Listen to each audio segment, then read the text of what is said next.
அனைவருக்கும் வணக்கம். இப்போ நம்ம சோமநாத் வந்திருக்கோம். 12 ஜோதிர்லிங்கத்தில் முக்கியமான ஒரு ஜோதிர்லிங்கம் இது. பார்த்தீங்கன்னா இதுதான் இப்போ புதுசாக கட்டின கோவில். இது பக்கத்தில் இருக்கு பாருங்க. இது வந்து ஆதிஸ்தலம், பழைய கோவில். இது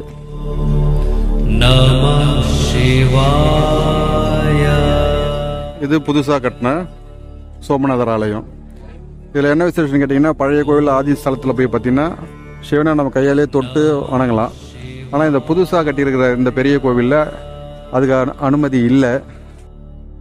இப்போ பார்த்தீங்கன்னா சூரியன் அஸ்தமனம் ஆகிட்டு இருக்காரு அரபிக்கடலில். இப்போ டைம் பார்த்தீங்கன்னா 6:50. இங்கே கிட்டத்தட்ட 7 மணிக்கு தான் இங்கே சூரியன் அஸ்தமனம் ஆகுது. நான் கடற்கரைக்கு போயிட்டு எடுக்கிறேன். கோவிலுக்கு எதிர்த்த மாதிரி இருக்க சிலை பார்த்தீங்கன்னா சர்தார் வல்லபாய் பட்டேலுடைய சிலை.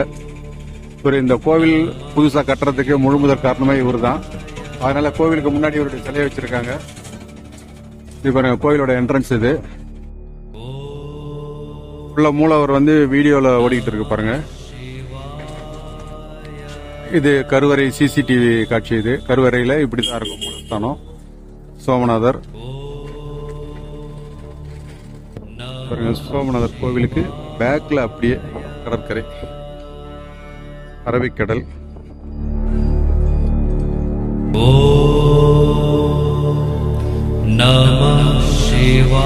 அஸ்தமனம் ஆயிட்டு இருக்கு. வானம் தெளிவா இருக்கிறதுனால ரொம்ப கிளியரா பார்க்க முடியுது.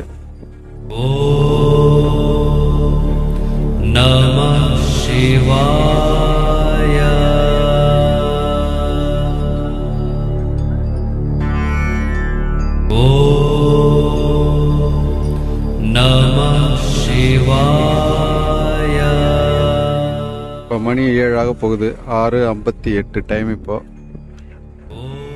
நம்ம ஊருக்கு இங்கே டைம் ரொம்ப கொஞ்சம் ஒரு 1/2 மணி நேரம் டிஃப்ரெண்ட்ல இருக்கு. கொஞ்சம் கொஞ்சமா மறையுது.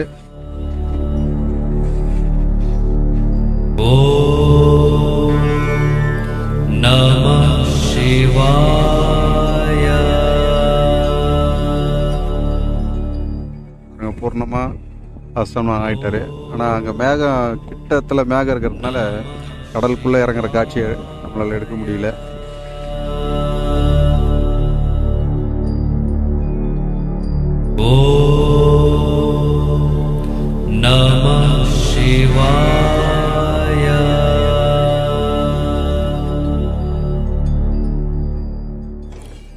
இது அங்கே சோமநாதர் ஆலயம் பக்கவாட்டில் எடுக்கிறேன். இது லெஃப்ட் சைடு, அது கோவிலோடைய லெஃப்ட் சைடு. இது பின்னாடி பார்த்தீங்கன்னா கடற்கரை. இப்போ மணி 7, அதனால் ஃபுல்லாக லைட் போட்டிருக்காங்க. அந்த கோபுரத்தில் பார்த்தீங்கன்னா லேசர் லைட்டில் ஷோ நடக்கும். இந்த கோவில் எப்படி இடித்தாங்க, எப்படி கட்டினாங்கன்றத இருட்டின அப்புறம் அந்த ஷோ நடக்கும். சொல்லி அமைச்சிருக்கோம், வெறுப்பு இருக்கிறவங்க போயிட்டு தரிசனம் பண்ணிட்டு வாங்க அப்படின்னு சொல்லியிருக்கோம். ஹிந்தியில் இருந்தாலும் அதனுடைய காட்சிகள் ஓடுறது நமக்கு ஒரு நல்ல அற்புதமான ஒரு காட்சியாக இருக்கும். அது இந்த ஸ்தலத்தோட புராண வரலாறு என்னன்னு பார்த்தீங்கன்னா, சோமன் அதாவது சந்திரன் வழிபட்ட ஸ்தலம்.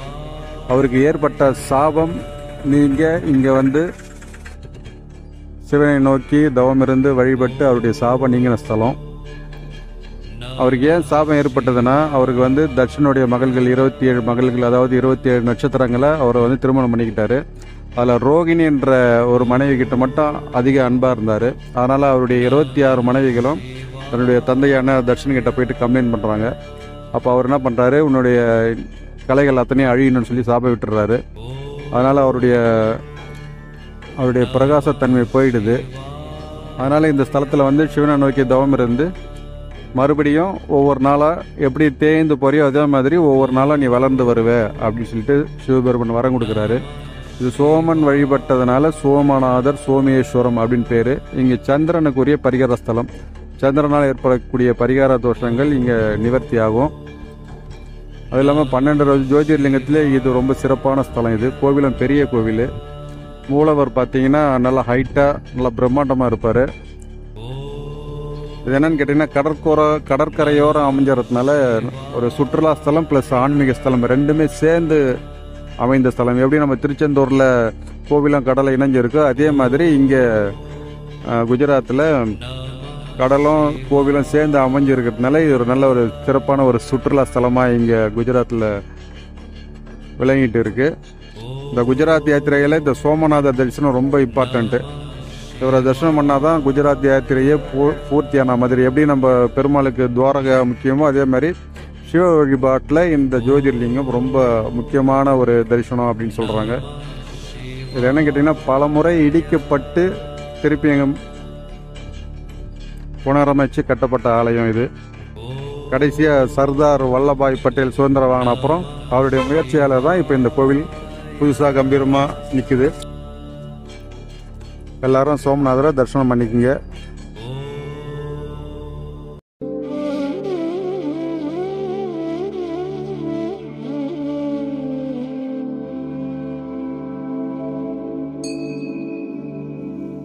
நண்பர்களே, இப்போ நம்ம வந்திருக்கிற இடம் பார்த்தீங்கன்னா பால்கா தீர்த், அதாவது மோட்ச துவாரகா அப்படின்ற பேர் இதுக்கு.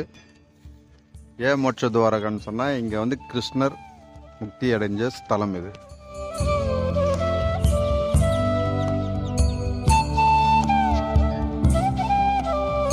இந்த ஸ்தலம் எங்கே இருக்குன்னு பார்த்தீங்கன்னா, சோம்நாத்லேருந்து ஒரு 5 கிலோமீட்டர் தொலைவில் பக்கத்துலேயே இருக்குது.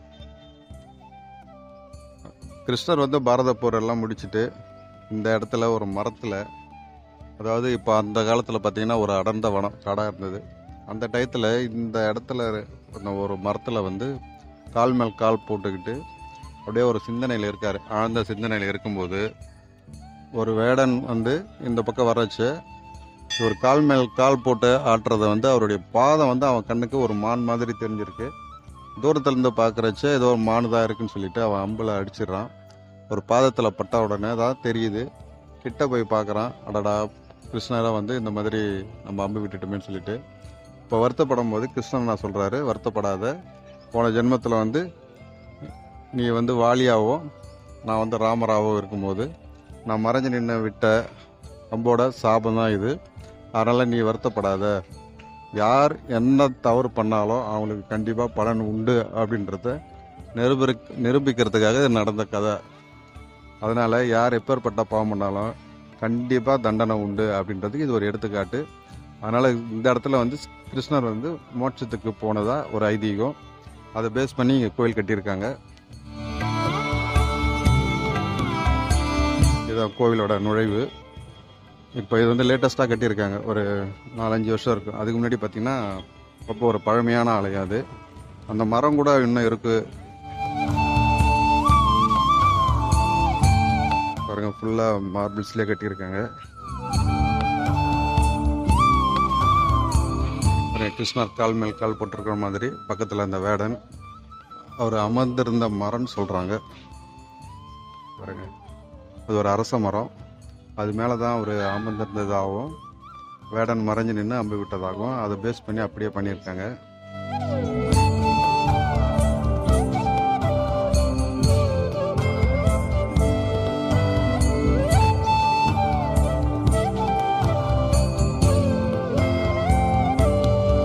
நீங்கள் சோம்நாத் வரும்போது இந்த மோட்ச துவாரகா ஸ்ரீ கிருஷ்ணரையும் தரிசனம் பண்ணிட்டு போங்க.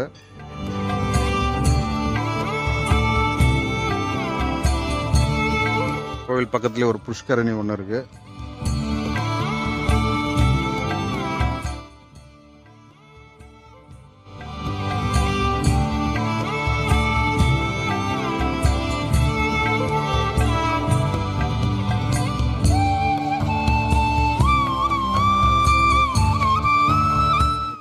ஸ்ரீ கிருஷ்ணர் தரிசனம். நண்பர்களே, இப்போ நம்ம போர்பந்தர் வந்திருக்கோம். இதுதான் காந்தியோட வீடு, அவர் பிறந்த இடம். அவர் பிறந்த வீடு, அறை எல்லாம் இதுக்குள்ளே இருக்குது. அவருடைய காட்சி பொருள், அவர் பயன்படுத்தின பொருள், அவர் ஃபோட்டோஸ் எல்லாமே இதுக்குள்ளே இருக்கும்.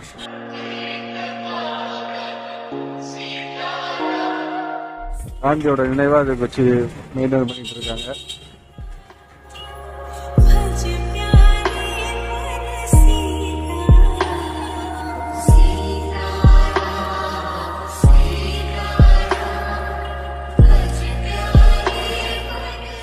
இது அந்த மாளிகையோட உள் தோற்றம்.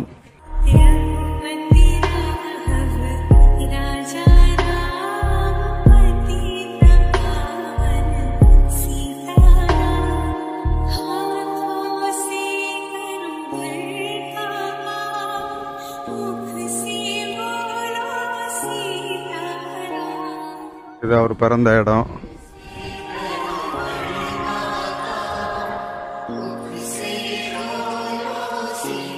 இதுதான் அவருடைய பழைய வீடு. மற்றதெல்லாம் வந்து புதுசாக டெவலப்மெண்ட் பண்ணி கட்டினது.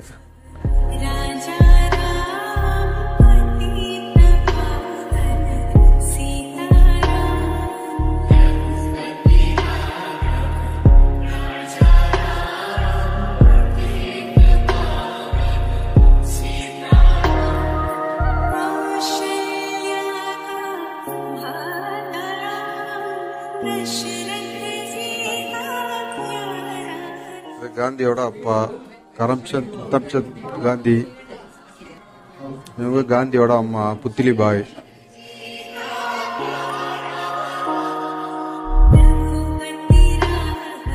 இது பழைய வீடோட தோற்றம் இப்படிதான் இருந்திருக்கு.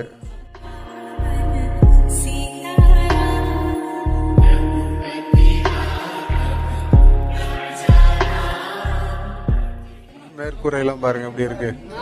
மரத்தாலே பண்ணிருக்காங்க. மரத்தாலே சீலிங் போட்டிருக்காங்க.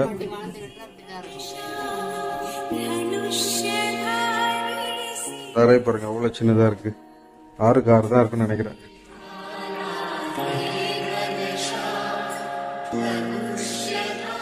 அவங்க பயன்படுத்தின எந்திரம் கிச்சன் மாதிரி இருக்குது.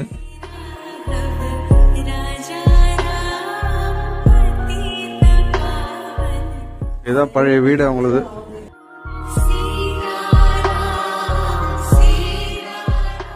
மழைநீர் சேகரிப்பு. இந்த ஒரு பில்டிங் மட்டும்தான் அவருடைய பழைய வீடு.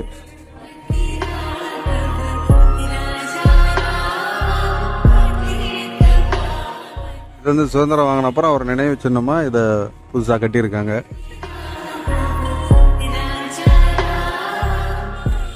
காந்தி பிறந்த மண் போர்பந்தர்.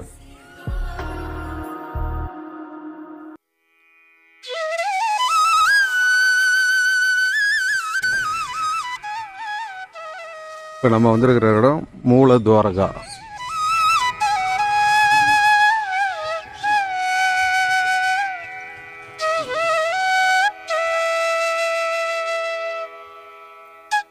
இது கோயிலுக்கு வெளியில் பார்த்தீங்கன்னா நிறைய சமாதிகள்லாம் இருக்குது. ஜீவ சமாதின்னு நினைக்கிறேன்.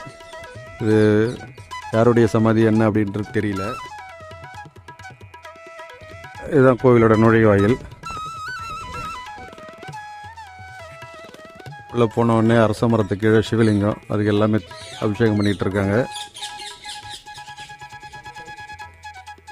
இவர் தான் மூல துவாரகா ஸ்ரீ துவாரகதீசர். கோவில்லாம் பார்த்திங்கன்னா சின்ன கோவில் தான் அது. பின்னாடி பெரிய கொடிமரம் இருக்குது. கோவிலை சுற்றி சின்ன சின்ன ஆலயங்கள் இருக்குது.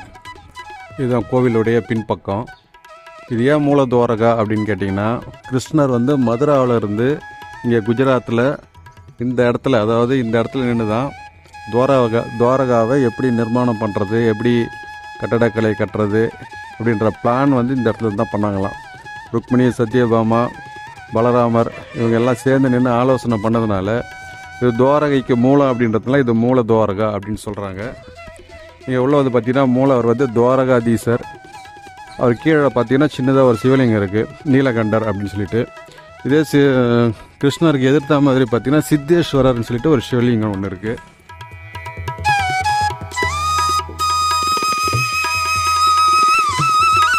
அதுதான் மூல துவாரகா சன்னதி. அவருக்கு ஸ்ட்ரெயிட்டாக ஆப்போசிட்டில் பார்த்தீங்கன்னா சித்தேஸ்வரர் சிவலிங்கம், சிவன் கோவில். இது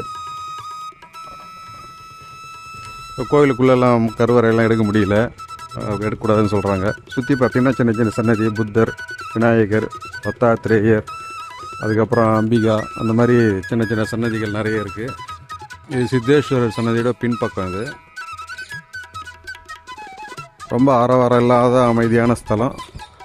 ரொம்ப நல்லாவே மெயின்டைன் பண்ணுறாங்க.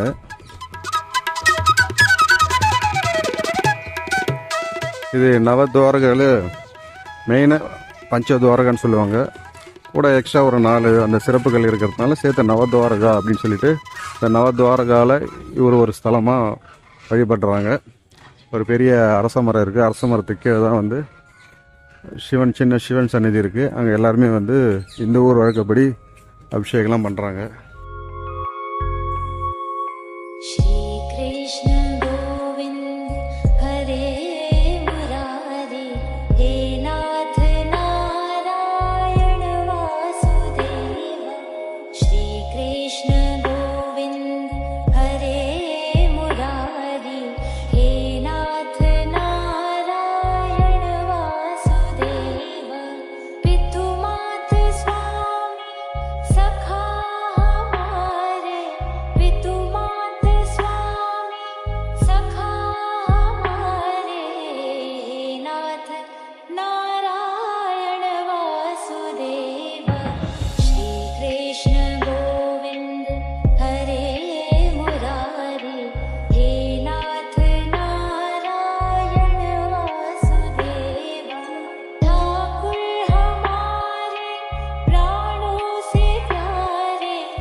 இப்போ நம்ம போட் மூலிமா பேட் துவாரகா வந்திருக்கோம்.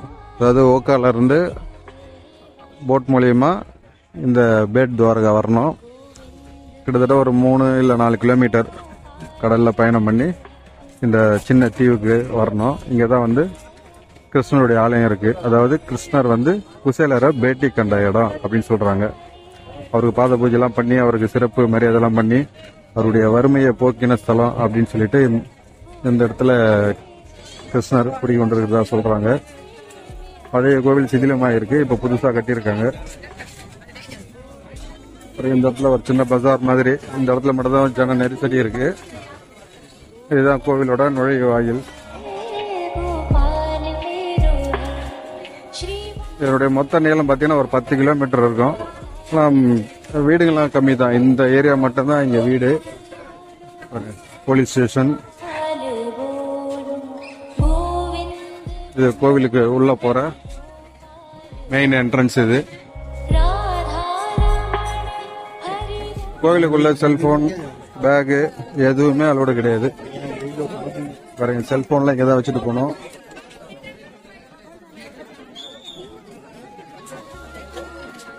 இதுதான் ஸ்ரீ கிருஷ்ணர் இருக்கக்கூடிய கோவில், துவாரகாதீஷ் அப்படின்னு சொல்லிட்டு. இது வந்து இப்போ சமீபத்தில் தான் கட்டியிருக்காங்க. அதுக்கு முன்னாடி பார்த்தீங்கன்னா சிதிலமாக இருந்தது. அந்த பழைய பில்டிங்கும் பக்கத்தில் இருக்கு. அது தற்காலிகமாக மூடி வச்சிருக்காங்க. இதில் தான் கிருஷ்ணர் வந்து குசேலரை வரவேற்று உபசாரம் பண்ணதா சொல்றாங்க.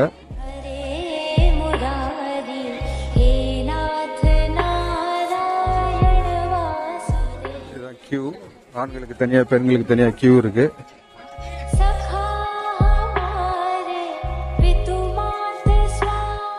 உடனே கூட்டம் ஒன்றும் இல்லை, போன உடனே தரிசனம் பண்ணிட்டு வந்துடலாம். என்ன ஒன்றா அப்பப்போ ஸ்க்ரீன் போட்டு திறப்பாங்க. அப்பப்போ அவருக்கு அலங்காரம் பண்ணுறது, அதுக்கப்புறம் நிவேத்தியம் பண்ணுறது, அந்த மாதிரிலாம் நிறைய நடக்கிறதுனால 5 நிமிஷம் ஓப்பனில் இருக்குது, திருப்பி 5 நிமிஷம் ஸ்க்ரீன் போட்டுருவாங்க.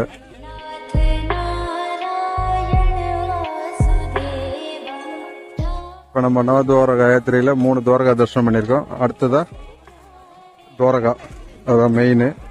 அங்கே போயிட்டு நைட்டு தரிசனம் பண்ணிட்டு நைட்டு ஆல்ட் பண்ண போகிறோம். இப்போ திருப்பி இங்கேருந்து போட்டில் அக்கறைக்கு ஓக்கா துறைமுக பகுதிக்கு போயிட்டு அங்கேருந்து பஸ்ஸில் ஒரு 30 கிலோமீட்டர் ட்ராவல் பண்ணால் நம்ம துவாரகா வந்துடும். இந்த இடத்துல என்ன விசேஷம் கேட்டிங்கன்னா, கிருஷ்ணர் வந்து இங்கே குடும்ப சகிதமாக இருக்கார். ருக்மிணி, சத்யபாமா, அதுக்கப்புறம் மகாவிஷ்ணு, அந்த மாதிரி பல தெய்வங்களோட இந்த இடத்துல இருக்காரு. மற்ற கோயிலில் பார்த்தீங்கன்னா மற்ற துவாரகாலாம் வந்து ஒரே கிருஷ்ணர் மட்டும்தான் இருக்கும், கிருஷ்ணர் விக்கிரகம் மட்டும்தான் இருக்கும். இந்த இடத்துல எல்லா தெய்வங்களும் சேர்ந்து இருப்பாங்க. அது ஒரு விசேஷம். இங்கே துவாரகாதீஸ்வரர் நல்லா தரிசனம் பண்ணிக்கோங்க.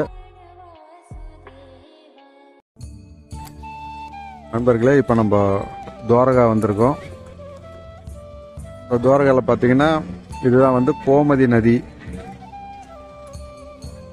இந்த கோமதி நதி வந்து இந்த கடலில் சங்கமிக்கக்கூடிய இடம் அப்படின்னு சொல்கிறாங்க. இங்கே தண்ணி பார்த்தீங்கன்னா ஒரே உப்பாக தான் இருக்கும். இது வந்து கங்கைக்கு இணையான தீர்த்தம் அப்படின்னு சொல்கிறாங்க. இந்த தண்ணி பார்த்தீங்கன்னா இப்போ தண்ணி இருக்கும், திருப்பி டைம் மார்ச்சுன்னு சொன்னால் தண்ணி ஃபுல்லாக ட்ரை ஆகிடும். ஒரே மணல் மட்டும்தான் இருக்கும். இந்த மாதிரி போட்டிங் இதெல்லாம் எதுவுமே போக முடியாது. இது ஒரு அதிசயமான ஒரு நிகழ்வு இது. இப்போ தண்ணி இருக்கு. ஈவினிங் வந்து பார்த்தீங்கன்னா தண்ணி குறைஞ்சிடும். அது ஒவ்வொரு திதிக்கு ஏற்ற மாதிரி மாறுது இங்கே. இதே நெக்ஸ்ட் டைம் வந்து பார்த்தீங்கன்னா என்னடா அது வெறும் மண்ணு தான் இருக்குமேன்றது உங்களுக்கே ஒரு ஆச்சரியமா இருக்கும். பாருங்க, இப்போ தண்ணி இருக்கு. இந்த படித்துறையில தான் நம்ம கிருஷ்ணருடைய ஆலயம் இருக்கு. இதுதான் கோமதி நதி படித்துறை. இங்கிருந்து அப்படியே மேலே ஏறினீங்கன்னா ஆலயம். இது படித்துறையிலேருந்து அப்படியே மேலே வந்தீங்கன்னா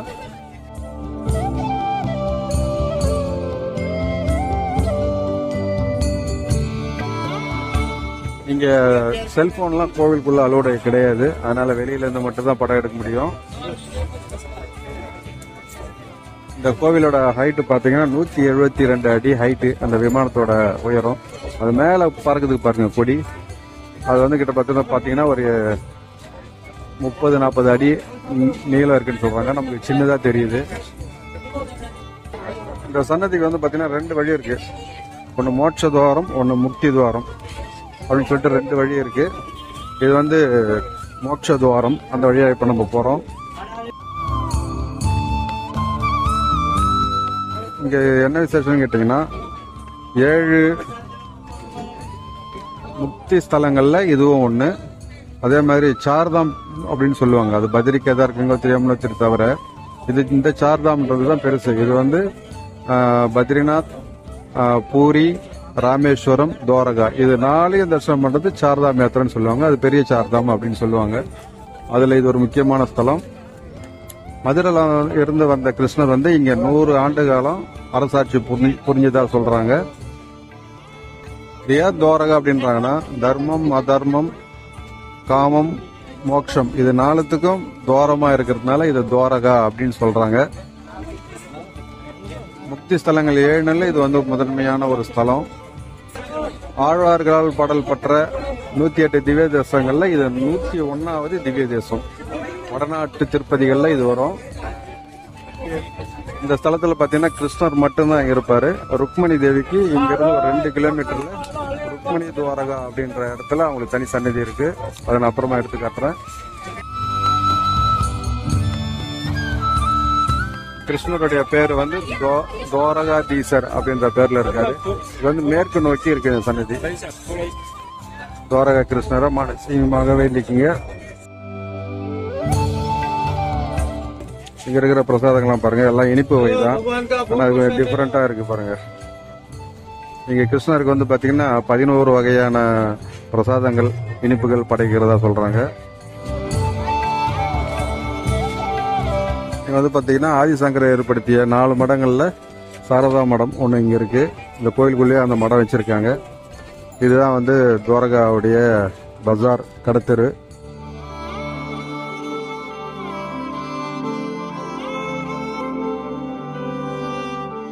இந்த கடத்தெருவிலேயே ஆதிசங்கரருக்கு ஒரு சிலை ஒன்று வச்சிருக்காங்க பாருங்க. உங்களுக்கும் வாய்ப்பு கிடைச்சிக்குதுன்னா இந்த துவாரகா வந்து ஒரு முறை தரிசனம் பண்ணுங்க. ரொம்ப ஒரு அற்புதமான ஸ்தலம்.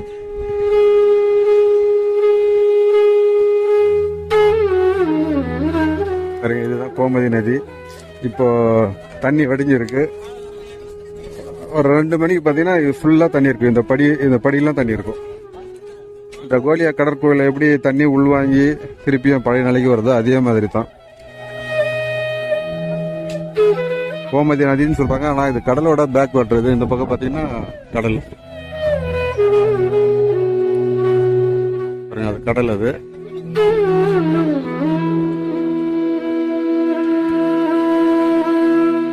இதுதான் கோவிலோட தீர்த்தம் அப்படின்னு சொல்றாங்க. கோமதி நதி தீர்த்தம். ருக்மணி துவாரகா வந்திருக்கோம். வாங்க நேரா போங்க. தண்ணி அது பாருங்க.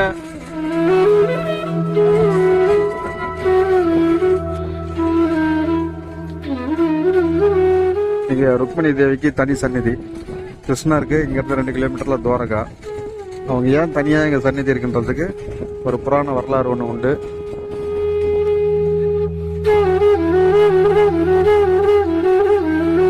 ஒரு சமயம் தூர்வாச முனிவரை கிருஷ்ணரும் ருக்மணியும் தங்கள் இல்லத்துக்கு வரணும், வந்து விருந்து உபசரிக்கணும்னு சொல்லி கூப்பிட்றாங்க.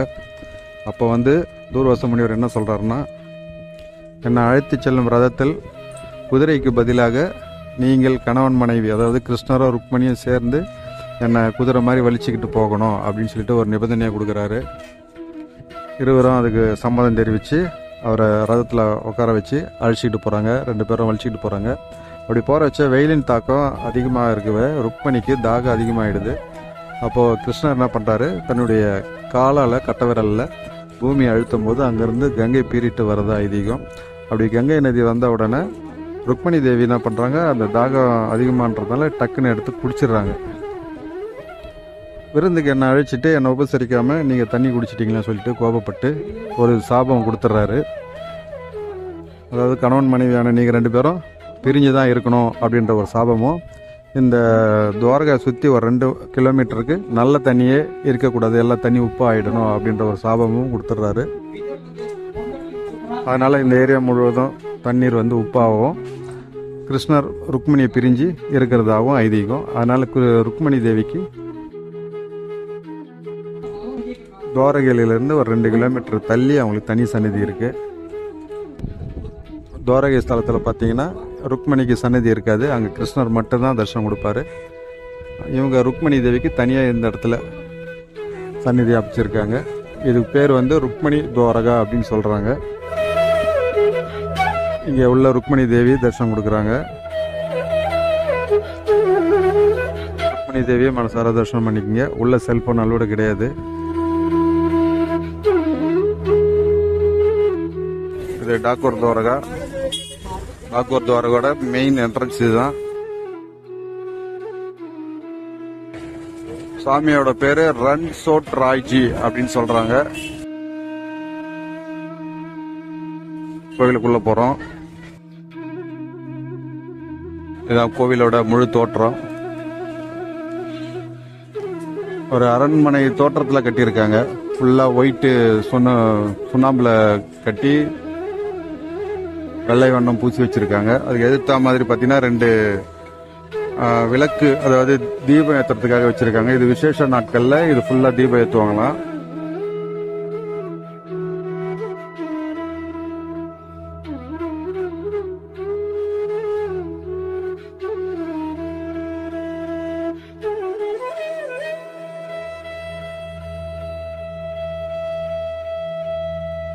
கோவிலுக்கு பார்த்தீங்கன்னா 4 பக்கமும் வழி இருக்கிறதுனால பக்தர்கள் எவ்வளோ கூட்டம் இருந்தாலும் தரிசனம் பண்ணலாம்.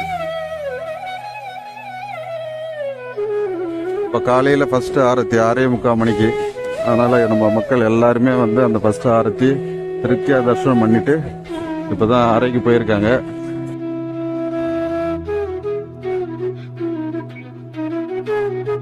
உள்ள கருவறை எடுக்கக்கூடாதுன்னு சொல்லியிருக்காங்க. அதனால் கோவிலை சுற்றி மட்டும் தான் எடுக்க முடியுது. இங்கே வந்து பார்த்தீங்கன்னா கிருஷ்ணர் துலாபாரம் நடந்த இடம் இது. இந்த போலநாத் என்ற பக்தர் வந்து கிருஷ்ணருடைய எடைக்கு எடை தங்கம் கொடுத்த இடம். ஆனால் அவர் தங்கத்துக்கு பதில் துளசியை வச்சு சமன் பண்ணாரு.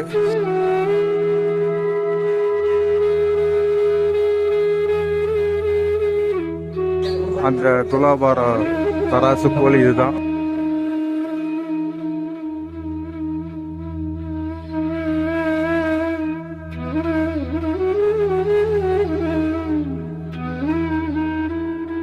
கோவில் பிரகாரம் இது மூலவர் இப்படித்தான் இருப்பாரு. இப்போ உள்ள அலங்காரம் நடந்துகிட்டு இருக்கு. அபிஷேகம் முடிஞ்சு ஆரத்தி முடிஞ்சு அபிஷேகம் பண்ணி திருப்பி அலங்காரம்.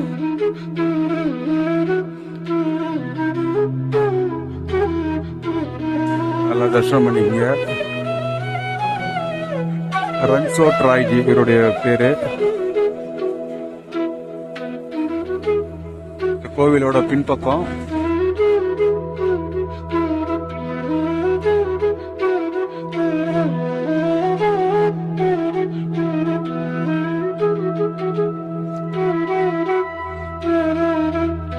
மனதார கிருஷ்ணரை வேண்டிக்குங்க. காலையில முதல் தரிசனம் 6:45 தரிசனம் பண்ணியிருக்காங்க.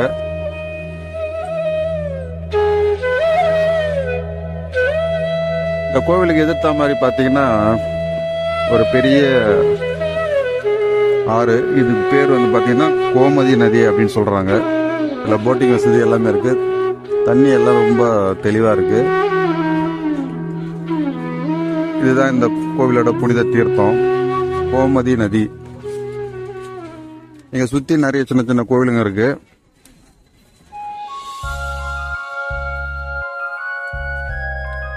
இந்த ஸ்தலத்தோட வரலாறு என்னன்னு பாத்தீங்கன்னா, போலோநாத் அப்படின்றவரு இங்கிருந்து மாசம் மாசம் பௌர்ணமியானா துவாரகைக்கு நடந்தே போயிட்டு கிருஷ்ணரை தரிசனம் பண்ணிட்டு வந்தாரு. வயசாகினதுனால அவரால் போயிட்டு தரிசனம் பண்ண முடியல.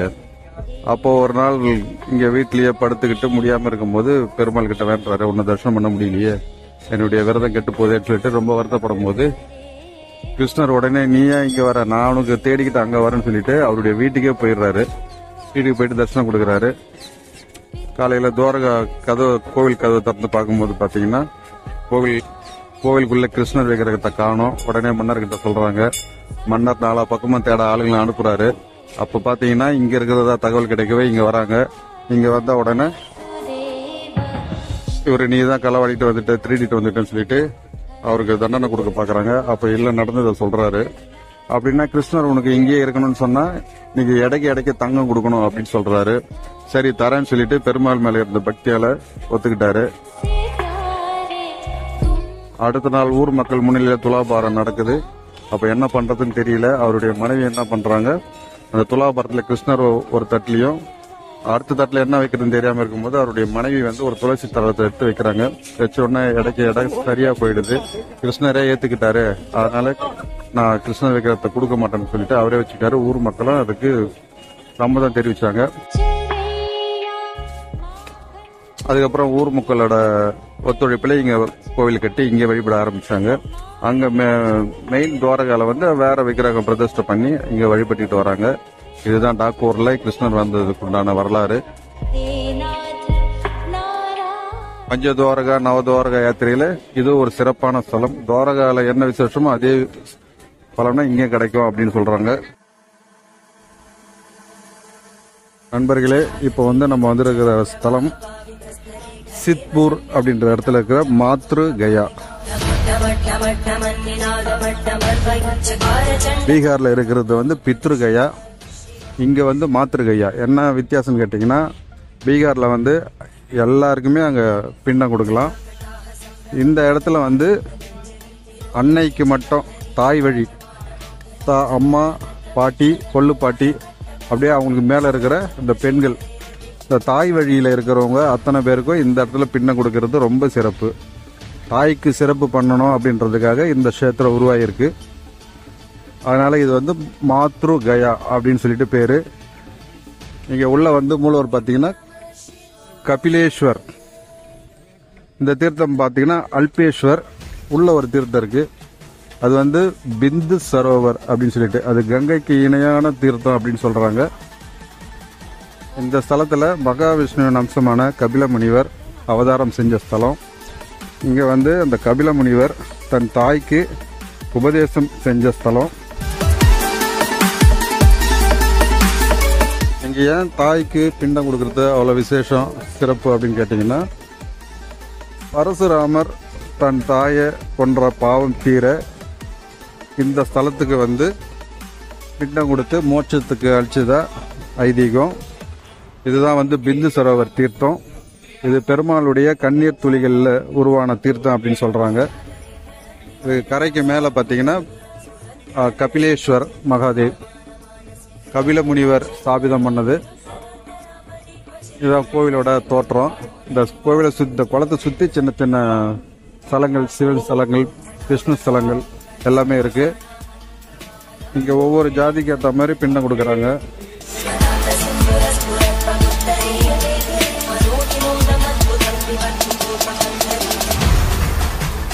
காசி, கயா, அலகாபாத் எப்படி ஒரு இந்துக்கு புண்ணிய ஸ்தலமோ அதே மாதிரி இந்த மாத்ரு கயால தாய்க்கு பிண்டம் கொடுக்கறது அவ்வளோ விசேஷம்.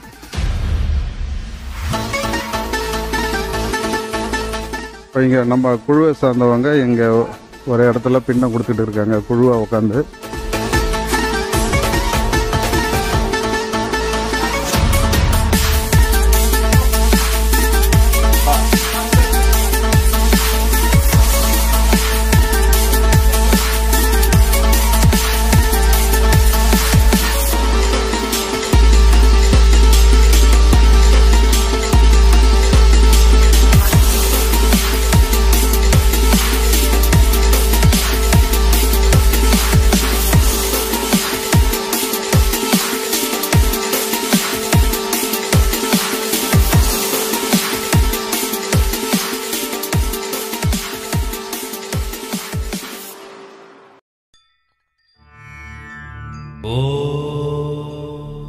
கோவில் வளாகம் பெருசு, சுற்றி சின்ன சின்ன மடம்லாம் கட்டியிருக்காங்க. எல்லாம் வந்து பிண்டம் கொடுக்கறதுக்காகவே பண்ணியிருக்காங்க.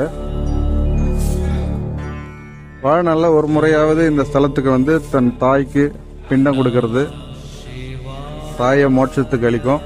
நமக்கு தெரியாமல் நம்ம அம்மாவை திட்டிருப்போம், அவங்கள சரியாக கடைசி காலத்தில் கவனிச்சிருக்க மாட்டோம். அந்த மாதிரி தோஷங்கள் எல்லாமே வந்து இந்த இடத்துல வந்து அவங்களுக்கு பிண்டம் கொடுத்து அவங்களை சந்தோஷப்படுத்தணும் அப்படின்றது நம்ம இந்து கலாச்சாரத்தில் ஒன்று. அதனால் வாய்ப்பு இருக்கிறவங்க, வாய்ப்பு இருக்குதோ இல்லையோ, கண்டிப்பாக வாழ்நாளில் ஒரு முறை இங்கே வந்து தாய்க்கு பிண்டம் கொடுத்து அவங்கள நற்கதிக்கு அனுப்பணும் அப்படின்றது ஒவ்வொரு இந்துவோடைய கடமை அப்படின்னு சொல்கிறாங்க. நான் காசியில் கொடுத்துட்டேன், கயாவில் கொடுத்துட்டேன், திரிவேணி சங்கமத்தில் பண்ணிட்டேன், வீட்டில் வருஷம் தவசம் கொடுக்குறேன், மாவாளி அமாவாசை கொடுக்குறேன், அமாவாசைக்கு பண்ணுறேன், அதனால் இங்கே கொடுக்கணும் அப்படின்ற அவசியம் இல்லை அப்படின்னு நினைக்காதீங்க. அது எல்லாத்துக்கு விட மூலம் இங்கே தான். இந்த இடத்துல கொடுத்தா தான் அவங்களுக்கு நற்கதி கிடைக்கும் அப்படின்றது நம்ம இந்து புராணங்களில் சொல்லியிருக்கு.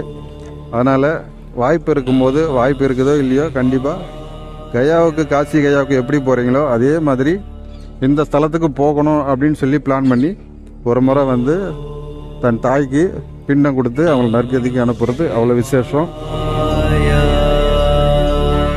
கயாவில் எப்படி பல்குண நதி அப்படின்னு சொல்கிறோமோ அந்த மாதிரி இந்த பிந்து சரோவர் தீர்த்தம் அவ்வளோ விசேஷமான ஒரு புண்ணிய தீர்த்தம். இது கங்கைக்கு இணையான தீர்த்தம் அப்படின்னு சொல்கிறாங்க. நீங்களும் உங்களுடைய மூதாதையர்கள் நினச்சி தரிசனம் பண்ணிக்கோங்க, அவங்களுக்கும் முக்தி கிடைக்கட்டும். இது எங்கே இருக்குன்னு கேட்டிங்கன்னா, அகமதாபாத்லேருந்து ஒரு 100 கிலோமீட்டர் தொலைவில் சித்பூர் அப்படின்ற இடத்துல இந்த மாத்ருகயா என்ற கஷேத்திரம் இருக்குது, சிவக்ஷேத்திரம். கண்டிப்பாக ஒரு முறை வந்து தரிசனம் பண்ணுங்க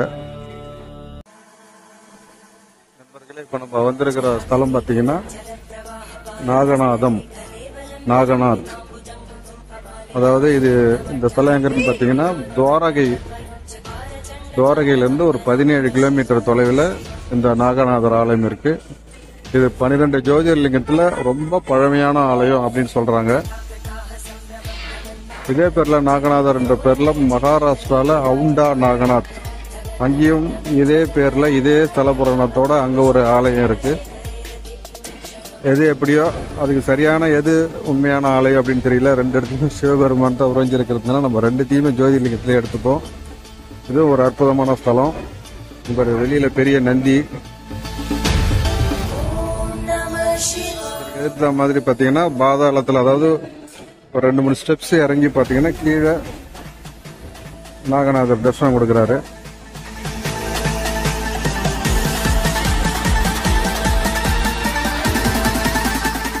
வெள்ளி கவசம் சாத்தியிருக்காங்க.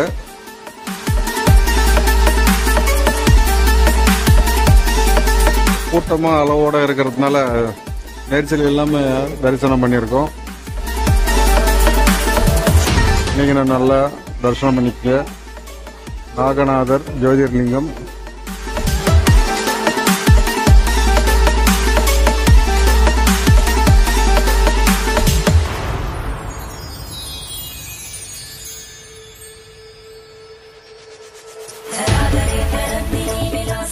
மகாராஷ்டிராவில் இருக்கிற கோவில் அது பார்த்தீங்கன்னா அவருக்கு ஒரு தனி சிறப்பு, இங்கே இருக்கிற ஸ்தலத்துக்கு ஒரு தனி சிறப்பு.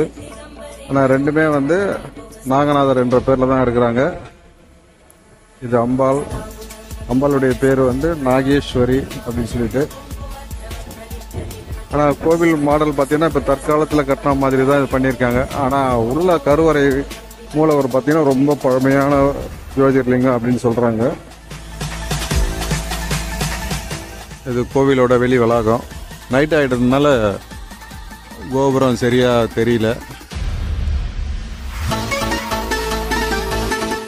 இந்த இடம் வந்து தாரகா வனமாக இருந்ததாகவும், இந்த இடத்துல ரிஷிகள் வந்து தவம் பண்ணிட்டு சிவபெருமானை வணங்காமல் தான் தான் பெரிய கடவுள் அப்படின்ற மாதிரி நினச்சிருந்ததாகவும், அவங்களுடைய ஆணவத்தை அடக்கிறதுக்காக சிவபெருமான் பிச்சாடனர் வேடம் பூண்டு சிவபெருமானோட மனைவிகளை அவர் அழகில் மயங்க வச்சு தன் பின்னால் வர வச்சதாகவும், அப்போ ரிஷிகள் எல்லாம் சேர்ந்து சிவபெருமானை கொல்றதுக்கு போகும்போது சிவபெருமான் ஒரு பாம்பு புற்றுக்குள்ளே போயிட்டு ஜோதிர்லிங்கமாக தரிசனம் கொடுத்ததாகவும், அதை பார்த்த அந்த ரிஷிகள் தன்னை மன்னிக்கும்படி சிவபெருமான் கிட்ட வேண்டினதாகவும் இதனுடைய ஸ்தலபுராணம் சொல்கிறாங்க. சிவபெருமான் ஜோதிர்லிங்கமாக தரிசனம் கொடுக்கும்போது ஒரு நாகம் காத்து அவருக்கு குடையாக பிடிச்சதுனால இது நாகநாதர், நாகம் கொடை பிடிச்சதுனால நாகநாதர் அப்படின்னு சொல்லிட்டு பேர் வந்ததாகவும் இதனுடைய ஸ்தலபுராணம் சொல்கிறாங்க.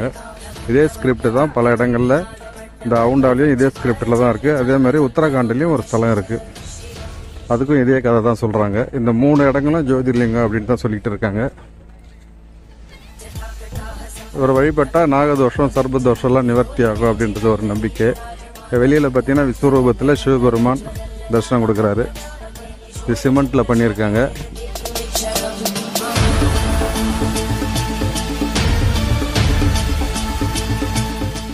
ரொம்ப ஒரு அற்புதமான ஸ்தலம். துவாரகா வந்தீங்கன்னா இந்த நாகநாதரையும் தரிசனம் பண்ணுங்க. நண்பர்களே, இப்போ நம்ம நாத்வாராவில் புதுசாக கட்டியிருக்கிற ஒரு சிவன் சந்நிதி வந்திருக்கோம். இது என்ன விசேஷம்னு கேட்டிங்கன்னா 369 அடி ஹைட்டு இந்த சிவனுடைய உருவம். இது பார்த்திங்கன்னா ஃபுல்லாக காங்கிரீட், இரும்பு இதெல்லாம் சேர்த்து கட்டியிருக்காங்க. எப்படி பிரம்மாண்டமாக இருக்குது பாருங்கள் வெளியரங்கமே. இது வந்து 2016 ஸ்டார்ட் பண்ணாங்க, 2020 கம்ப்ளீட் பண்ணியிருக்காங்க. ஆனால் இது பொதுமக்கள் பார்வைக்கு வந்து இந்த வருஷம் 2023 அலோவ் பண்ணுறாங்க. நான் உள்ளே போய் எடுத்து காட்டுறேன். இப்போ இதுக்கு நுழைவு கட்டணம்னு பார்த்தீங்கன்னா 200 ரூபாய் கட்டணம் நிர்ணயிச்சிருக்காங்க.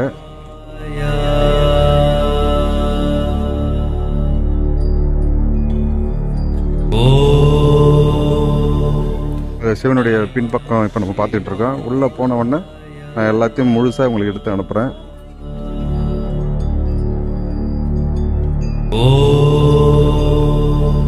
இதுக்கு பேர் வந்து பார்த்தீங்கன்னா விஸ்வாஸ் ஸ்வரூப், அதாவது நம்பிக்கை சிலை அப்படின்னு சொல்லி பேர் வச்சுருக்காங்க. இப்போ அதேமாதிரி பட்டேல் சிலைக்கு வந்து ஸ்டாச்சு ஆஃப் யூனிட்டி அப்படின்னு வச்சுருக்காங்க. அதேமாதிரி நம்ம ராமானுஜருக்கு அதுக்கு ஒரு பேர் வச்சுருக்காங்க. அந்த மாதிரி இதுக்கு வந்து என்ன பேர் வச்சுருக்காங்கன்னா நம்பிக்கையின் சிலை அப்படின்னு பேர் வச்சுருக்காங்க. இது வந்து உலகத்திலேயே இவர் தான் ரொம்ப ஹைட்டு, அதாவது 369 அடி. பாருங்கள், சிலை கிட்ட வந்துட்டான். இப்போ இங்கே கீழே பாருங்கள், இந்த தேவர்கள் அசுரர்கள் பார்க்கடல் கடையிறத வந்து அப்படியே சிற்பமாக பண்ணியிருக்காங்க பாருங்கள்.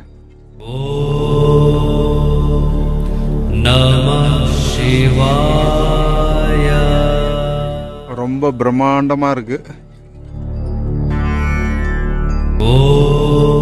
இங்க வந்து சிவன் தலையிலிருந்து கங்கை வர மாதிரி வடிவமைச்சிருக்காங்க.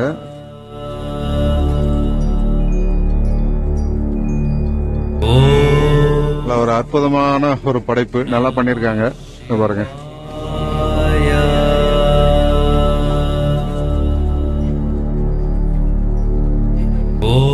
பாருங்க, சிவன் வந்து தலையை சாய்ச்சி இருக்கிற மாதிரி இடது காலை வலது கால மேலே போட்டுக்கிட்டு தியானத்தில் இருக்கிற மாதிரி வடிவமைச்சிருக்காங்க. இது வந்து பார்த்தீங்கன்னா 3000 டன் இரும்பாலையும் 2.5 லட்சம் மெட்ரிக் கியூபிக் காங்கிரீட்டில் பண்ணதாக சொல்கிறாங்க. அப்போ எந்த அளவுக்கு வேலைப்பாடு இருக்கும் பாருங்கள். இப்போ நாங்கள் லேசர் ஷோக்காக போயிட்டுருக்கோம். அது 8 மணிக்கு. இங்கே ஒரு என்ட்ரன்ஸில் வந்து ஒரு விஸ்வரூப விநாயகர் வச்சுருக்காங்க. அதே மாதிரி அந்த பக்கம் பார்த்தீங்கன்னா ஆஞ்சநேயர் தியானத்தில் இருக்கிற மாதிரி பாருங்க. இந்த பக்கம் ஆஞ்சநேயர் தியானத்தில் இருக்கிற மாதிரி சிற்பம் பண்ணியிருக்காங்க.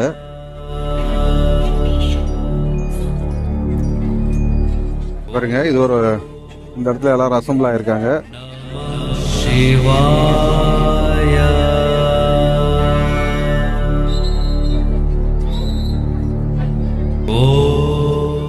இப்போ 8 மணிக்கு லைட் ஷோ. இப்போ மணி 7:50. இன்னொரு 10 நிமிஷம் இருக்கு. அதுக்காக எல்லாம் வெயிட் பண்ணிட்டு இருக்கோம்.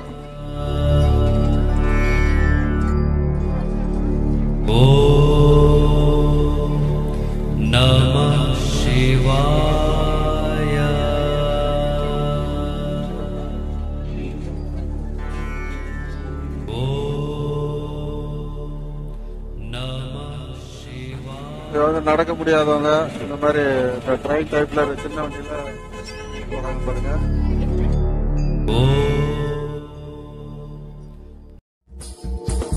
நண்பர்களே, இப்போ நம்ம வந்திருக்கிற ஸ்தலம் பார்த்தீங்கன்னா அம்பாஜி.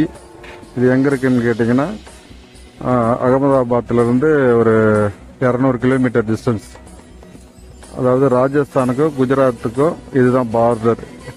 இங்கேருந்து ஒரு 15 கிலோமீட்டர் போனால் ராஜஸ்தான். இப்போ இது இருக்கிறது வந்து குஜராத். இது இந்த அம்பாஜி ஸ்தலம் வந்து குஜராத்தில் இருக்குது. இங்கே என்ன விசேஷம்னு கேட்டிங்கன்னா ஒரு இதுதான் கோவில். இங்கே வந்து ஃபோட்டோஸ் எடுக்கிறதுல ரொம்ப ஸ்ட்ரிக்ட்டு.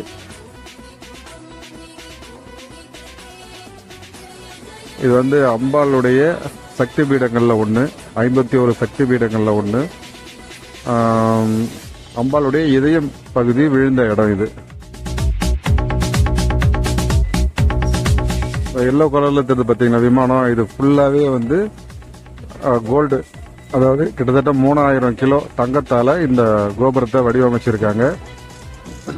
அதாவது கோட்டிங் தான், பிளேட்டு தான் ஃபுல்லாக. உள்ள வந்து மார்பிள், அதுக்கு மேலே வந்து இந்த தங்க பிளேட்டில் பதிச்சிருக்காங்க. ரொம்ப ஒரு அற்புதமான ஸ்தலம். நீங்கள் வந்து பார்த்தீங்கன்னா அம்பாள் வந்து உருவ வழிபாடு கிடையாது, எந்திர பிரதிஷ்டை பண்ணியிருக்காங்க. அந்த எந்திரத்தில் வந்து அம்பாள் ரூபத்தில், அதாவது அம்பிகா வந்து சிங்கத்தின் மேலே உட்காந்துருக்கிற மாதிரி மாலையாலே அலங்காரம் பண்ணியிருப்பாங்க. முகலாம் சரியாக தெரியாது, அந்த டைப்பில் இங்கே அலங்காரம் பண்ணியிருக்காங்க. அம்பாள் வந்து ரொம்ப பவர்ஃபுல் அப்படின்றதுனால அவங்கள வெறுங்கனால பார்க்கறது அனுமதி கிடையாது. அதனால் அந்த பீடத்தை மூடி மறைச்சி வச்சு பூவால் அலங்காரம் பண்ணி தரிசனம் கொடுக்குறாங்க. ரொம்ப ஒரு விசேஷமான ஸ்தலம். இந்த சக்தி பீடங்கள்லேயே இந்த சக்தி பீடங்கள் வந்து ரொம்ப ஒரு சிறப்பான ஸ்தலம். கோவில் வந்து பார்த்திங்கன்னா நல்ல பெரிய கோவில். இது ஃபுல்லாகவே மார்பிள்லேயே பண்ணியிருக்காங்க. அதனால் குஜராத் யாத்திரை வரும்போது, அதாவது நவதுவார யாத்திரை வரும்போது இந்த அம்பாஜியை கண்டிப்பாக தரிசனம் பண்ணுங்கள். ரொம்ப ஒரு விசேஷமான ஸ்தலம். இந்த போகிற வழியிலே பார்த்தீங்கன்னா இந்த மாதிரி ஃபவுண்டைன், நீர் ஊற்று நல்லா அலங்காரம்லாம் பண்ணி நல்லா சிறப்பாக வச்சுருக்காங்க. சுற்றி சைடில் கடைங்க.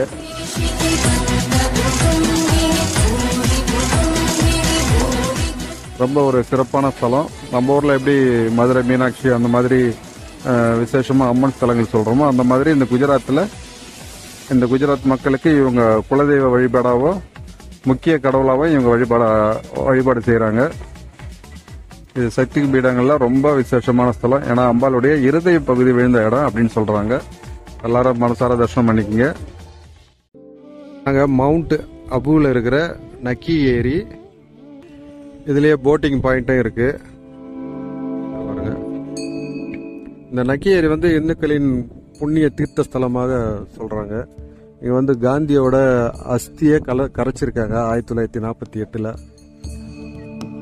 இது நக்கி ஏரி அப்படின்னு ஏன் பேர் வந்ததுன்னா, தேவதைகள் வந்து அரக்கர்களிடமிருந்து தங்களை காப்பாற்றிக் கொள்ள தங்களுடைய நகத்தாலேயே இந்த பள்ளத்தை ஏரியை உருவாக்கி அதுக்குள்ளே மறைஞ்சு வாழ்ந்தாங்களாம்.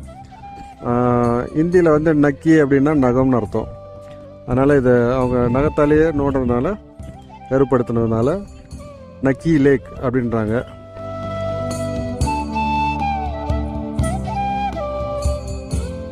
இதனுடைய லென்த்து பார்த்தீங்கன்னா கிட்டத்தட்ட ஒரு 1.5 கிலோமீட்டர் கிட்ட லென்த்தான். அகலம் வந்து பார்த்தீங்கன்னா ஒரு 3/4 கிலோமீட்டர் கிட்ட அகலம். ஆழம் வந்து பார்த்தீங்கன்னா ஒரு 30 அடி ஆழம் இருக்குன்றாங்க. இப்போ வந்து செயற்கையாக ஏற்படுத்தின ஏரி அப்படின்ட்டும் சொல்கிறாங்க.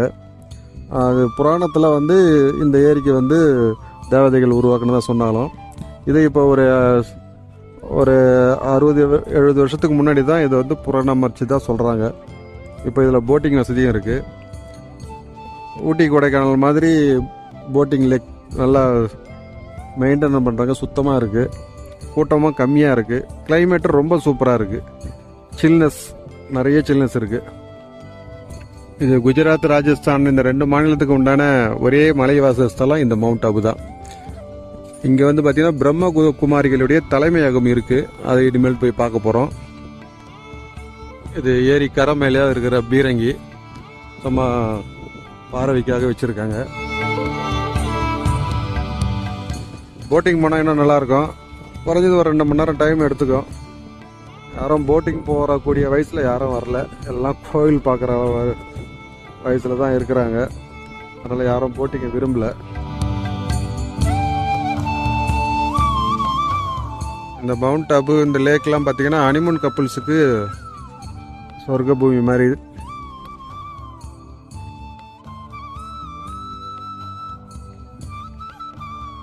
என்ன ஒரு தெளிவாக சுத்தமாக அற்புதமாக இருக்குது பாருங்கள்.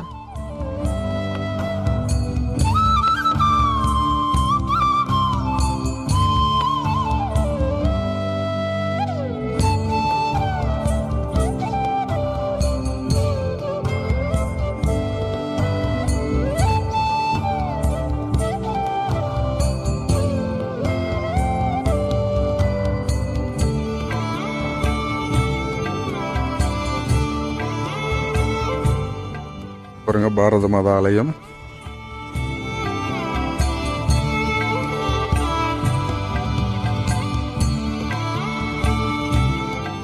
பாரத மாதா வந்து 5 சிங்கம் பூட்டின ரதத்துல பவனி வர மாதிரி சிற்பம் பண்ணியிருக்காங்க.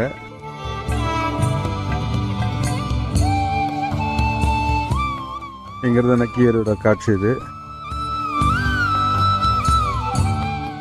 இது இங்கே அபு மலையில் இது ரொம்ப இம்பார்ட்டன்ட், முக்கியமான ஒரு சுற்றுலா ஸ்தலம். மற்றதெல்லாம் கோவில் அந்த மாதிரி தான். இதுதான் கொஞ்சம் என்ஜாய் பண்ணுறதுக்கு நல்லாயிருக்கும். ஒரு அற்புதமான ஒரு பாயிண்ட் இது.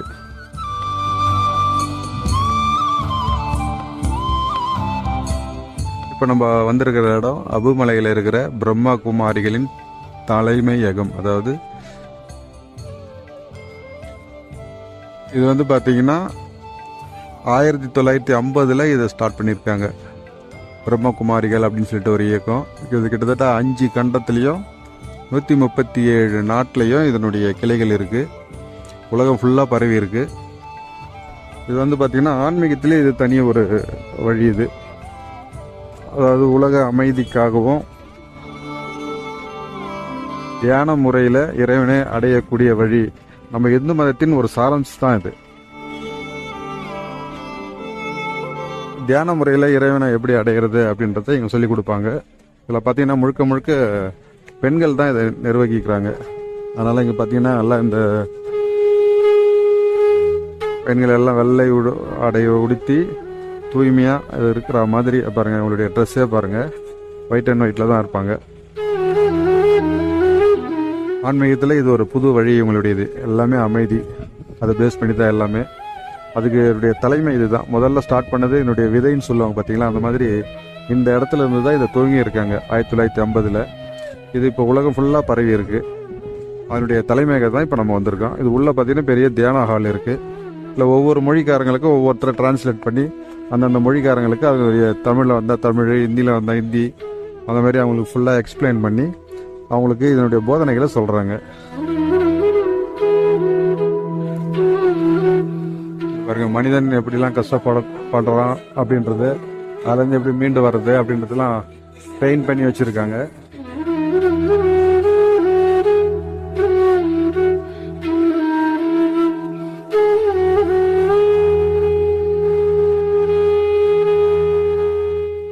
ராதே கிருஷ்ணர்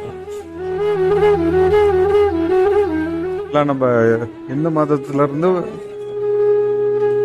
ஒரு ஆன்மீக குரு ஏற்பட்டு அவர் இந்த மாதிரிலாம் போனீங்கன்னா வாழ்க்கை நல்லா இருக்கும் அப்படின்றத நிரூபிச்சிருக்காரு. அதை பேஸ் பண்ணி மக்கள் எல்லாருமே சேர்ந்து அவர் வழியை பின்பற்றி ஆன்மீக பயணத்தில் போயிட்டு இருக்காங்க. அதில் ஒரு இயக்கம் தான் இது பிரம்மகுமாரிகள் இயக்கம். இது அந்த ஹாலோட வெளிப்பகுதி.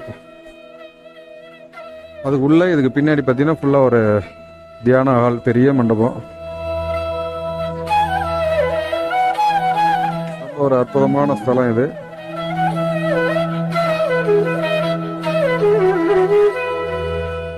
இது வந்து ஒரு சின்ன துர்காதேவி கோவில். ஓம் நமः சிவாய.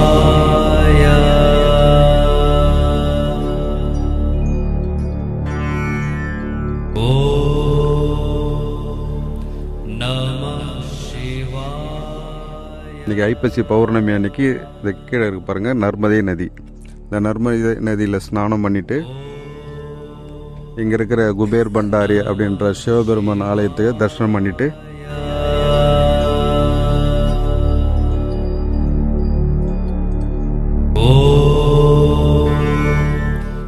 இது வந்து பார்த்தீங்கன்னா ஒரு படியே வந்து பார்த்தீங்கன்னா ஒரு காசி மாதிரி ஒரு 100 படிக்கிட்டே இருக்கும். எல்லா கருங்கல் படியே ரொம்ப அற்புதமாக இருக்குது. நர்மதா நதி எந்த அசுத்தமும் இல்லாமல் ரொம்ப தெளிவாக இருக்காங்க. ஸ்நானம் பண்ணிட்டு அப்படியே படி ஏறினீங்கன்னா ஸ்ரீ குபேர பண்டாரியை தரிசனம் பண்ணலாம்.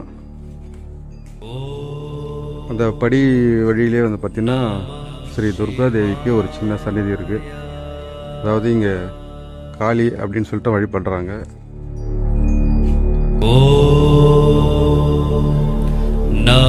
இவங்க வந்து குபேரனுக்கு அடைக்கலம் கொடுத்தவங்க.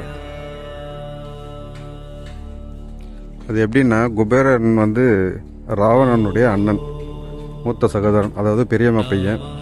அப்போ வந்து குபேரன் மூத்தன்றதுனால இலங்கையை அரசனாக குபேரனை பட்டம் சூட்டுறாங்க.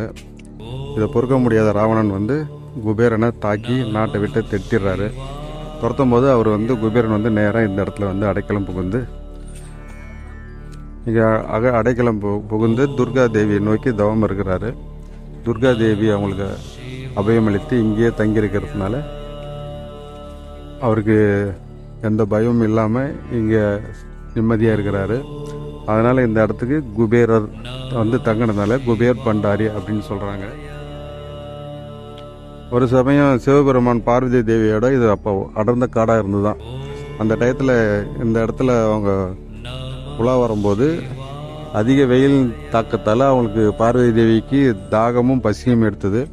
இந்த இடத்துல எதுவுமே கிடைக்காததுனால சிவபெருமானியை வந்து உணவும் தண்ணீராக அருள் புரிவதாக ஐதீகம். அதனால் இங்கே வந்து சிவனுக்கு வந்து பண்டாரி அப்படின்னு பேர். குபேரன் தவம் பண்ணதுனால குபேர் பண்டாரி அப்படின்ற பேர். இங்கே மூலக்கடவுள் வந்து பார்த்தீங்கன்னா சிவபெருமான். இது எங்கே இருக்குன்னு பார்த்தீங்கன்னா, அகமதாபாத்லேருந்து 170 கிலோமீட்டர் டிஸ்டன்ஸில் நம்ம பட்டேல் சிலை போகிற வழியில் இருக்குது.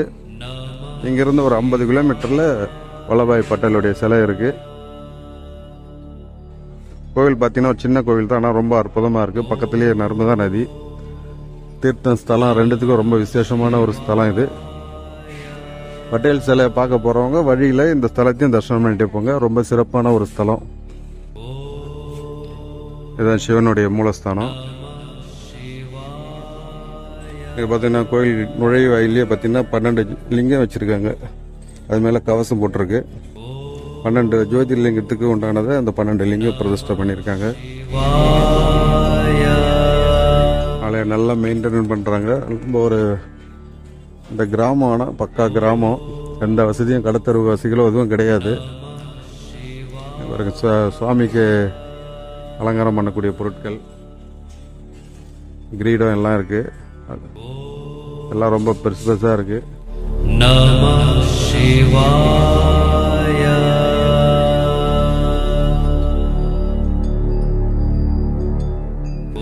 இந்த மூலஸ்தானம் பாருங்க.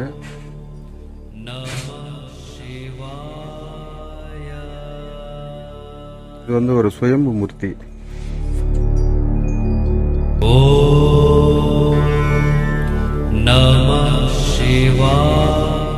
நல்லா திருப்தியா தரிசனம் பண்ணிக்கங்க.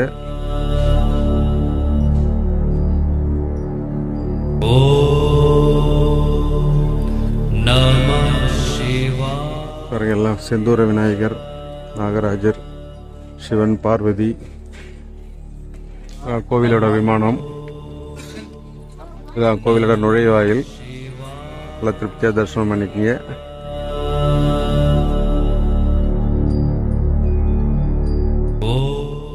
இப்போ நம்ம கோலியா கடற்கோவிலுக்கு வந்திருக்கோம்.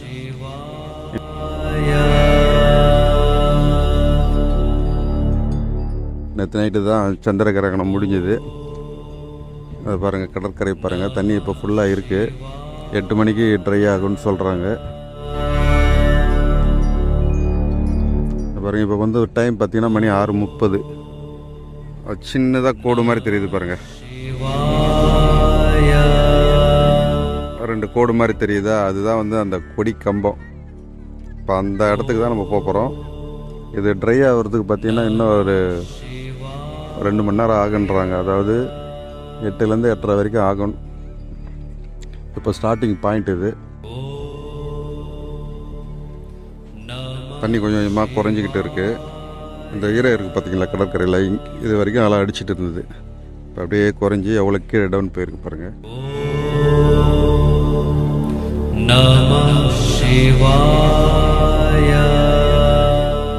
தண்ணி எப்படி ஆறு மாதிரி ஓடுது பாருங்க, புது வெள்ளம் மாதிரி. இது ஆறு கிடையாது, கடலோட தண்ணி தான் இது.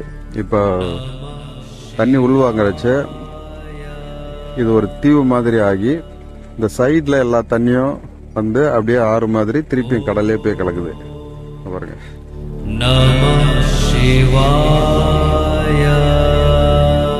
அந்த கொடிமரமும் அதை தெரியுது பாருங்க. இது கிட்டத்தட்ட இங்க பாத்தீங்கன்னா ஒரு 1.5 கிலோமீட்டர் கிட்ட இருக்கும். அவ்வளவு தூரம் அந்த கொடி கம்பம் வரைக்கும் தண்ணி ட்ரை ஆகும்.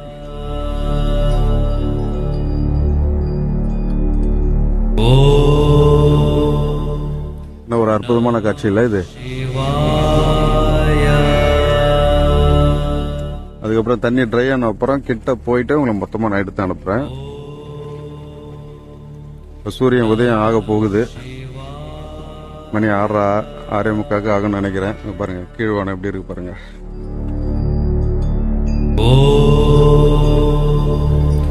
நமः சிவாய.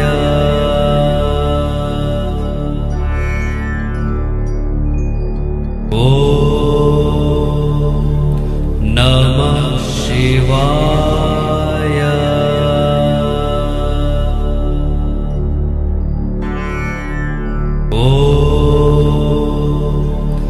நமः சிவாய. இப்ப பாருங்க மணி 6:50, சூரிய உதயம். அற்புதமான காட்சி பாருங்க. நம்ம கன்னியாகுமரியில பாக்குற மாதிரி இங்கேயே சூரிய உதயம். இது வந்து அரபிக்கடல் சூரிய உதயம் அப்படிதான். ஏன்னா அங்க வந்து வங்காள விரிகுடா, இங்க வந்து பாத்தீங்கன்னா அரபிக்கடல். அரபிக்கடல்ல சூரியன் மறையத்தானே செய்யும் அப்படின்னு நினைக்காதீங்க. இது குஜராத்தோட அமைப்பு அந்த மாதிரி. இங்கே வந்து இதுதான் கிழக்கு. ஏன்னா குஜராத் பாத்தீங்கன்னா மாடல் பாத்தீங்கன்னா தெரியும், அது ஒரு பெண்ட் ஷேப்ல இருக்கும்.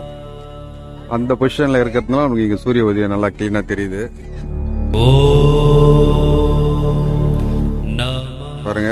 கொஞ்சம் கொஞ்சமா மேல வராது பாருங்க.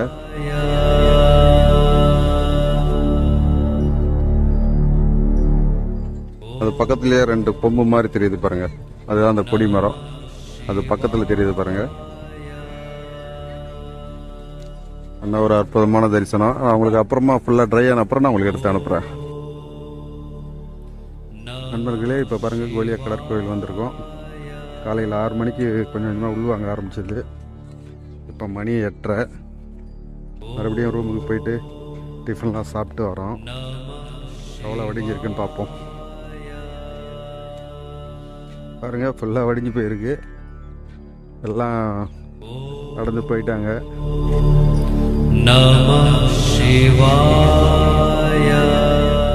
பாருங்க தண்ணி சுத்தமாக வடிஞ்சிடுச்சு. ஆறு போல ஓடிற தண்ணி மட்டும் பாருங்க எவ்வளவு வேகமா வந்துட்டு இருக்கு. தண்ணி தெளிவா, ஆனா இது கடல் தண்ணி தான். அது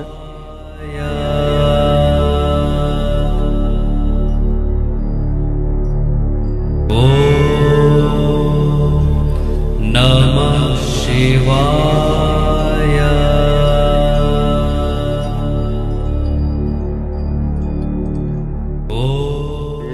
ஃபுல்லாக ட்ரை ஆகிட்டு அப்படியே போச்சு.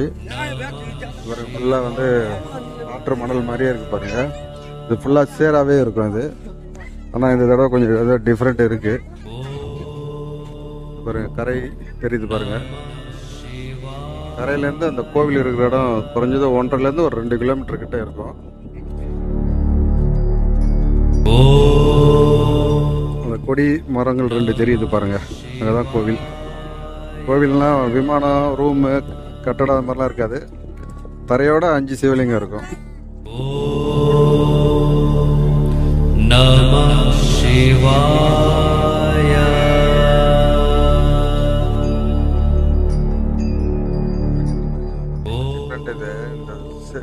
நடந்து போற பாதைகளே பார்த்தீங்கன்னா ஃபுல்லா சேர் தான், வழுக்கம். ஒருத்தர் கை பிடிச்சிக்கிட்டு தான் போகணும், அந்த மாதிரி இருந்தது. இந்த தடவை பார்த்தீங்கன்னா ஃபுல்லா இந்த தண்ணி ஓடி என்ன பண்ணுச்சுன்னு தெரியல, சேருங்கள்லாம் எதுவுமே இல்லை. நல்லா எல்லாமே தைரியமாகவே நடந்து போகிறாங்க. அந்த மாதிரி ஒரு டிஃப்ரெண்ட் இது என்னன்னு தெரியல. எல்லாம் தைரியமாகவே நடந்து போகலாம். அப்போல்லாம் வந்து ஏர் ஓட்டி வச்ச மாதிரி இந்த சேத்துல நடக்கிறது அவ்வளோ சிரமப்பட்டு நடந்தோம். இந்த தடவை நல்ல தரைய நல்ல மொட்டுன்னு இருக்கு பாருங்க. இப்போ பாருங்க, நம்ம கோவில் கிட்ட வந்துட்டோம்.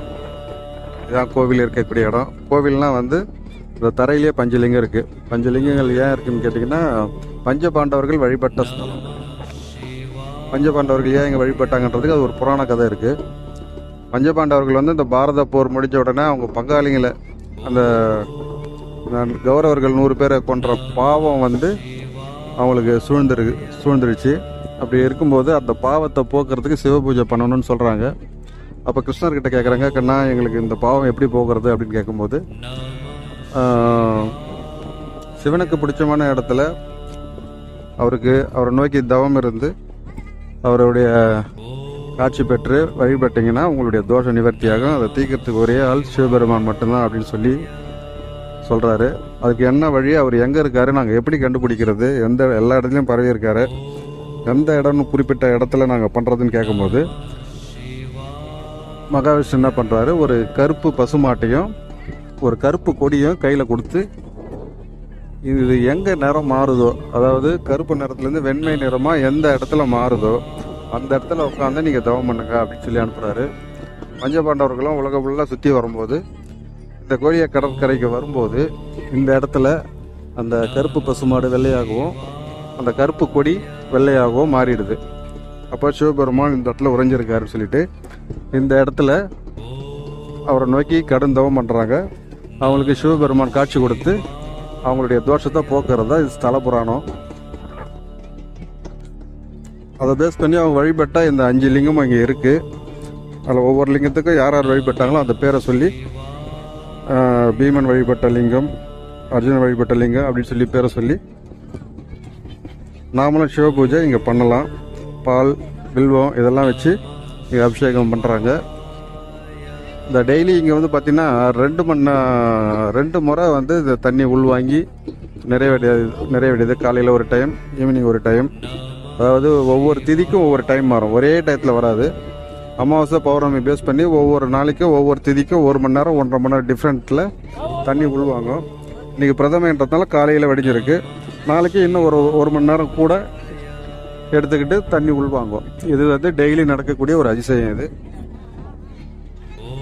இதுதான் இந்த பீடம். அந்த கொடிமரம் பாருங்க.